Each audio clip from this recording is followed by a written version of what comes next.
Leo tu unakuja kuambia watu mechi imeahirishwa, alafu naomba sababu ya msingi, sababu uiweki. Kwa hiyo kuna wakati Yanga utampiga, lakini utakuja kufuatilia kwa karibu, utagundua kwamba Yanga wana haki. Wanataka kufahamu kwa nini dabi iliahirishwa, wanataka kufahamu kwa nini Simba hawajacheza, hawajapeleka timu uwanjani, wanataka kufahamu uchunguzi ambao walisema wataufanya ufanye kazi. Mara baada ya kuona hakuna cha uchunguzi wala hakuna chochote ambacho walikizungumza, wao wakasema hawana imani na bodi ya ligi. Jana nimezungumza naye Alikamwe na kuambia kwamba michezo iliyobakia ni mchezo wao dhidi ya Prisons pamoja na Dodoma Jiji. Yanga wanasema tarehe 15 wanaenda kucheza Bonanza Rwanda. Na wao Rwanda pia wamethibitisha hilo kwamba mechi ipo hiyo ya kirafiki. Sasa kuna watu wanasema ni mtego, kwamba Simba anawekewa mtego kwamba mechi ipo, kwamba ajichanganye, watu wafanya surprise. Let me tell you something. Wakati unahisi Yanga wanamfanyia Simba mind game, fahamu ya kwamba Yanga haogopi mechi ya dabi.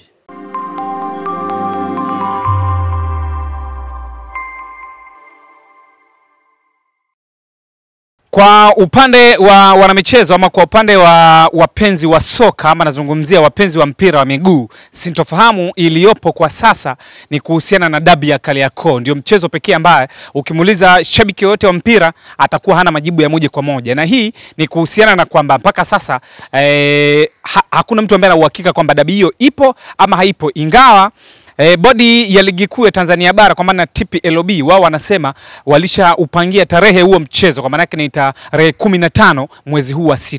Lakini ukija kwa wenyeji wa mchezo huo na wazungumzia Young Africans, hawana maandalizi yoyote na hawajatuonyesha na wala hawajaposti hata kwenye peji yao kama kuna maandalizi yoyote ambayo wanayafanya kuelekea mchezo huo, na leo ikiwa ni tarehe 3. Lakini ukitazama kwenye fixture ama kwenye michezo iliyosalia, wao wamekuonyesha michezo miwili tu ya ligi, lakini mchezo wa 3 ni finali ya CRB Federation Cup dhidi ya Singida Black Star. Kwa mujibu wa Yanga hiyo ndio michezo yao. Lakini ratiba yao nyingine inavyoonyesha tarehe 15 hawatakuwepo nchini, kwa maana ya kwamba watakuwepo nchini Rwanda kwenye mji wa Kigali ambako wamealikwa na Rayon Sport kwa ajili ya kwenda kucheza mchezo wa kirafiki. Na hata rais wa Rayon Sport yeye amezungumza na amethibitisha wamewaalika Yanga, ingawa hakutaja tarehe rasmi ambayo mchezo huu wa kirafiki utachezwa. Sasa hii niliko mimi hapa niko maeneo ya Kawe 94.5 zilipo ofisi za Sibuka FM. Mimi nimemfuata tu Frijibovu ama David Pasco kama ambavyo jina lake lilivyo, lakini tumezoea kuita Frijibovu kwa sababu yeye huwa agandishi pindi jambo linapokuwa. Sasa mimi nataka tu nimsikilize yeye kama mchambuzi, kama mtangazaji na kama mtu ambaye anafahamu soka, atuambie hiki kinachoendelea ni nini, lakini hatima ya ligi yetu kwa msimu huu iko wapi, ikiwa kwamba Yanga wako serious ama kuna namna. Lakini unaweza kujaribu kujiuliza, kama Yanga hawako serious, mbona siku zimesalia chache, kwamba tuseme labda wanatuletea maigizo, mbona siku zimesalia chache za maandalizi? Lakini hata ripoti zinadai hata kambini wachezaji pamoja na makocha wa Yanga hawajapokea taarifa kutoka kwa viongozi ya kufanya maandalizi kwa ajili ya mchezo wa dabi. Akili yao ni kwamba hawachezi. Mimi ngoja nizungumzie na Pafreji Bovu na kukaribisha ufuatilie mazungumzo yetu. Tunaitwa Rashid Kasim mwenye Kajinjore TV. Bwana mzee, mambo vipi? Bwana salama. Na ligi ikiwa inaelekea ukingoni, bwana, mtu utazame mchezo wa dabi ya Kariakoo ambao mpaka sasa unaonekana ndio mchezo ambao una kitendawili. Ni sidhani kama kuna shabiki tu wa kawaida wa mpira, tukiacha wachambuzi labda na watangazaji ambao sometimes unaongea hata na viongozi na nini, shabiki ukamuuliza hiyo mchezo upo au haupo, akakuthibitishia kwamba akiwa na uhakika paka nafsini mwake. Kiusema kweli mimi naongea na watu wa Yanga, na hata jana nilikuwa nazungumza na Alikamwe, ofisa habari wa klabu ya Yanga. Unajua tunawasiliana sana tu kutaka kufahamu mambo mengi sana. Kwenye kipindi changu cha michezo pia niliongea naye, na moja ya vitu ambavyo anaendelea kuinsist ni kwamba wao msimamo wao ni ule kwamba hawatacheza dabi. Na kwa nini hawachezi dabi? Sababu zao alishaorodhesha, na anakuambia hawezi kurudia kile ambacho alishakizungumza hapo awali, kwa maana kile ambacho alishakiweka kiaddress ndio kile kinaendelea, kwamba sisi hatuchezi kutokana na 1 2 3 4 5. Kwa jana wameingia kambini Yanga, wameingia kambini, na kwenye kambi yao wameenda kufanya maandalizi kwa ajili ya michezo ya ligi, michezo miwili. Jana nimezungumza naye Alikamwe na kuambia kwamba michezo iliyobakia ni mchezo wao dhidi ya Prisons pamoja na Dodoma Jiji. Ndio mechi ambazo wao wataenda kucheza pamoja na mchezo dhidi ya Singida Black Stars ambao utakuwa ni mchezo wa finali, na tarehe tayari imeshatajwa na mechi itapigwa visiwani Unguja kwa taarifa ambazo nimezipata. Kwa hiyo Yanga paka sasa ameshikilia msimamo wao kwamba watacheza dabi, na ukienda viral zaidi utagundua kwamba Yanga wao ndio wanapaswa kuandaa mechi hii kwa sababu wao ni wenyeji wa mchezo. Kwa wanapaswa kuandaa accommodation zote na nini, kuhakikisha uwanja unakuwa tayari, mambo ya viingilio na vitu kama hivyo wao Yanga ndio wanapaswa kuviweka sawa.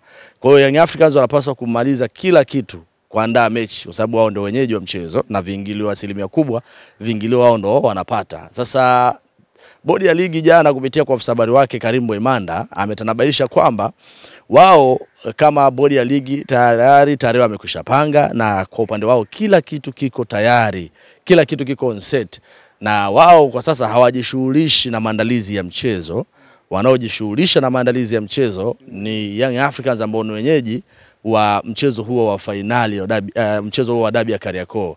Ni kama tu finali sababu Yanga anasema wanapokutana ni eka. Kwa hiyo Yanga ndio wanapaswa sasa hivi kuwashirikisha bodi, sio bodi wao kuwashirikisha Yanga, kwa namna ambavyo amezungumza Karim Boimanda. Kwa maana kama Yanga wao wana shida yoyote, wanahitaji msaada wowote, basi wanapaswa wao ndio waone bodi ya ligi kuu. Kwa hiyo bodi ya ligi na TFF wanathibitisha kwamba dabi iko pale pale. Twende sasa kwenye msimamo wa Yanga. Msimamo wa Yanga wanasema hawatacheza kwa sababu kuna mambo mengi hayajafanywa kazi. Moja ya vitu ambavyo havijafanywa kazi ni kwamba uchunguzi wao waliokuwa kiusema kwamba kuna uchunguzi ambao wanatakiwa kufuatilia ili wafahamu kwa nini dabi ile waliahirisha. Sasa Yanga wao wanataka sheria na kanuni zifuatwe, kwa maana kwamba dabi iliahirishwa kwa sababu ipi, kwa minajili ipi, kwa misingi ipi dabi iliahirishwa.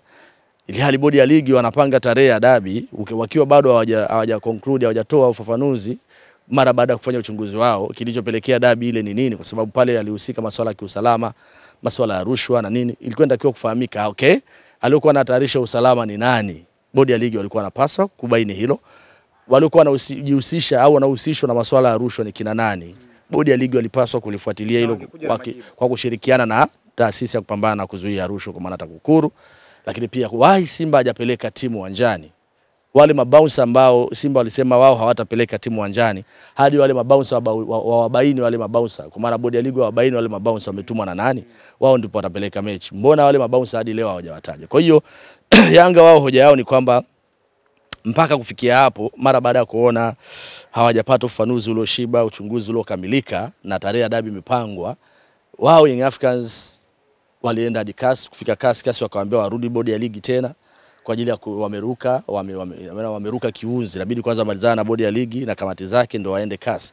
Kwa sababu Yanga waliporudi wao hawakwenda bodi ya ligi tena, wakasema wao hawana imani tena na bodi ya ligi. Yaani kupitia hivyo vitu ambavyo nimevisema hapo kwamba wanataka kufahamu kwa nini dabi iliahirishwa, wanataka kufahamu kwa nini Simba hawajacheza, hawajapeleka timu uwanjani, wanataka kufahamu uchunguzi ambao walisema wataufanya wafanye kazi. Mara baada ya kuona hakuna cha uchunguzi wala hakuna chochote ambacho walikizungumza, wao wakasema hawana imani na bodi ya ligi, na tangu hapo Yanga na bodi ya ligi wakawa hawawasiliani. Kwa hiyo Yanga wana sababu za msingi sana.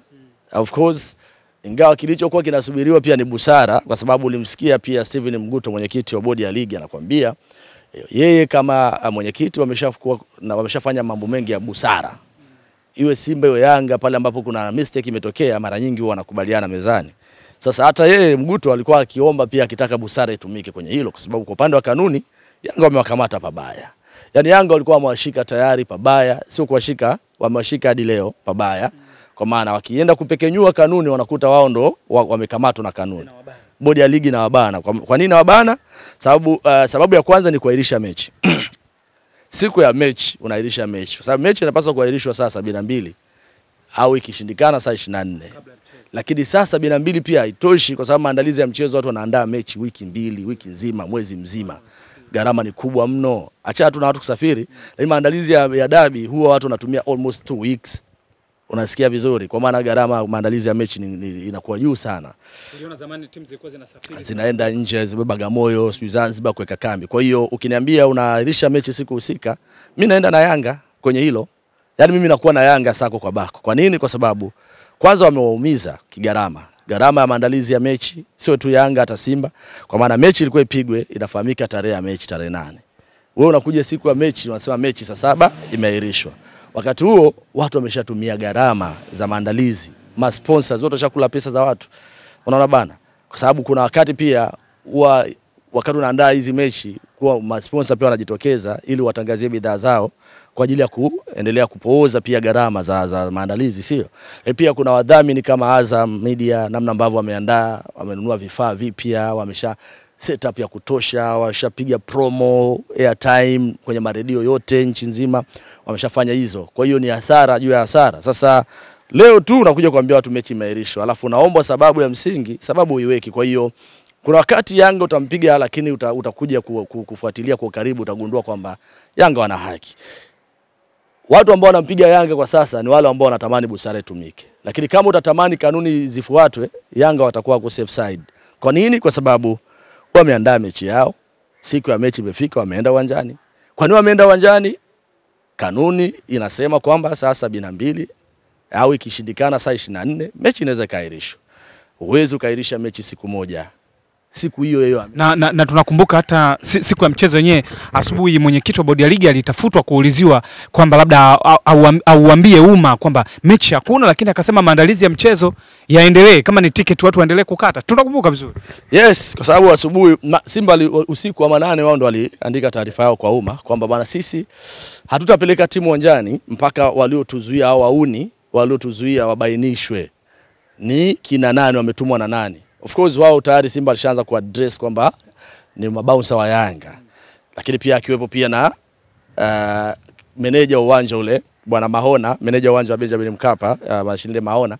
Lakini mwisho wa siku kama bodi ya ligi mara baada ya kufanya uchunguzi wao, kwanza uchunguzi walipaswa kuangalia kile kiini cha tatizo. Kiini cha tatizo ni wale mabouncer ambao waliwazuia Simba kwenda kufanya mazoezi a day before, kwa sababu timu mgeni wanapaswa kufanya mazoezi siku moja kabla ya mchezo, ingawa mara nyingi pia huaga wafanya mazoezi. Lakini Simba wao kikanuni wanaruhusiwa. Kikanuni walipaswa kwenda kufanya mazoezi, lakini walizuiwa. Sasa bodi ya ligi, mimi ninachotaka kushangaa ni kitu kimoja. Waliitisha kamati ya saa 72 ya dharura. Kamati imeitwa pale, wameshindwa kwenda kuangalia tukio lililosababisha kiini cha tatizo, wakaanza kuwaomba Simba wakacheze. Kwa hiyo pale wale mabouncer, video zilikwepo, watu walishuti pale, hata Simba wao waliwaona, wangekuwa ndo wangewasaidia. Bana alikuwepo mtu fulani, alikuwepo mtu fulani, alikuwepo mtu fulani. Alafu unawabana wale jamaa. Muda ule asubuhi, bana nani aliwatuma? Yanga. Kama Yanga waliwatuma, of course, kwa sababu wale jamaa walikuwa wanalinda uwanja. Mabouncer of course walikuwa wanalinda uwanja. Mabouncer wale, si mechi ikishakuwa mwenyeji, mara nyingi authority na mandate wanakuwa nayo wenyeji. Kwa wenyeji wao ndo wanasimamia uwanja.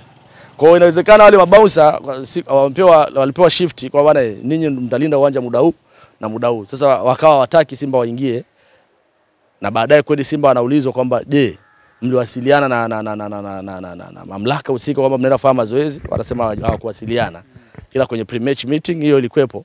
Kwa hiyo mwisho wa siku bodi ya ligi badala wadili na mabouncer wale kwenda kuwabaini wale mabouncer wametumwa na nani, wao wakaidisha mchezo. Hapo ndiko shida ilikoanzia. Kwa sababu kama kanuni inasema hivi, kama kuna changamoto yote imesababishwa na club A au club B, club inapaswa wanasema inapaswa kuadhibiwa kikanuni. Kwa maana kama wale mabouncer wangewabaini, bodi ya ligi wangewabaini mapema wale mabouncer, wangewalima Yanga fine milioni 5, alafu mechi ingechezwa. Sasa cha kushangaza ni kwamba hadi leo wale mabouncer hawajawahi kubainika. Utajiuliza maswali. Jambo dogo kama la kuwabaini tu mabouncer wameshindwa kuweka hadharani. Hiyo ndio shida ilikuanzia. Kwa sababu mpaka sasa hivi watu wa Yanga wanaamini kwamba Simba anabebwa. Kwa nini? Kwa sababu Simba alisema achezi mpaka wale mabouncer wabainike. Na wale mabouncer hadi leo hawajabainishwa. Alafu Simba wao wanachekelea dabi, wala hawana shida yoyote. Kwa hiyo utajiuliza Simba, je, wale mabouncer walibainika? Mbona ninyi mnafurahia dabi na wakati ninyi pia shauri lenu lilikuwa ni mabouncer wabainike? Kwa hiyo what if kama siku nyingine mabouncer watawazuia tena na hawajachukuliwa hatua, hamuoni kwamba inaweza ikawa shida nyingine? Kwa hiyo kwangu mimi nafikiri hata Simba kwenye huu mchakato wao kuliko kufurahia, wangeoji pia wao wale mabouncer wako wapi? Ni kina nani? Walitumwa na nani? Sijui naelewa vizuri. Kwa hiyo hadi hapo bodi ya ligi inaonekana wazi ilianza kushindwa kufuata misingi. Kwamba wao ndio wenye kipengele. Wao ndio wana kipengele kwa sababu Simba wamesema hatucheze kwa sababu ya mabouncer. Okay, wakawabaini mabouncer, alafu kama wametumwa na Yanga, walimeni Yanga, hakuna kipengele kinachosema timu isiende kwenye mechi husika. Labda zitokee sababu tofauti za kiusalama. Kuna mabomu, labda kuna mambo mengi tu yaliyotokea, lakini mambo kama haya kwamba bounce akazuia afu mechi isichezwe, unanisikia vizuri. Kwa bodi ya ligi pale walikengeuka, wakijua kwamba tutakaa nao tu chini tutamaliza. Hivi unashindwa kuheshimu basi hata mashabiki. Okay fine, Yanga na Simba hizi timu kubwa, labda mmeshapeana mabusara mengi, sisi hatujui huko nyuma pazia. Je, hawa mashabiki ambao wanatumia gharama zao ni mbali, mtu kutoka Marekani, mtu kutoka Kenya, mtu kutoka wanatumia gharama kaka. Alafu mwisho wa siku naambia dabi hakuna. Watu wanapoteza uhai kwa ajili ya hizi mechi. Kwa hiyo bodi ya ligi hapo walipaswa kujitathmini. Yaani hapo tu walipaswa kujitathmini. Lakini mwisho wa siku matamko yao, mara utamsikia huyu kaongea hiki, mara rais wa TFF kaongea kile. Yes, kwa hiyo Young Africans mpaka sasa hawana lugha inayoeleweka na hawazungumzi na bodi ya ligi. Sasa utajiuliza hiyo dabi wanaiandaaje kama hawatawasiliana bodi ya ligi? Sababu bodi ya ligi wao sasa hivi wanatakiwa ndio washirikishwe. Ingawa wao sasa ndio wanapanga, officials wale TFF ndio wanapanga sasa waamuzi wanatakiweje, kamati ya waamuzi wanawasiliana. Okay, match commissioner, general coordinator, sijui TFF waga ndio wanatoa ule mkeka. Wana waamuzi wale pale, kila kitu kile pale. Okay fine. Bodi ya ligi wao wanapaswa nao pia washirikishwe. Lakini hawazungumzi lugha moja. Sasa utaona hiyo dabi kama vile haipo. Sasa mwisho wa siku Yanga wanasema tarehe 15 wanaenda kucheza Bonanza. Rwanda. Na wao Rwanda pia wamethibitisha hilo kwamba mechi ipo hiyo ya kirafiki. Na Young Africans wametoa ratiba yao, mechi ya Prisons pamoja na mechi ya Dodoma Jiji na mechi ya Singida Black Stars. Mechi 3. Hiyo ya Simba haijawekwa hapo. Sasa kuna watu wanasema ni mtego, kwamba Simba anawekewa mtego kwamba mechi ipo, kwamba ajichanganye, watu watafanya surprise. Let me tell you something. Wakati unahisi Yanga wanamfanyia Simba mind game, fahamu ya kwamba Yanga haogopi mechi ya dabi.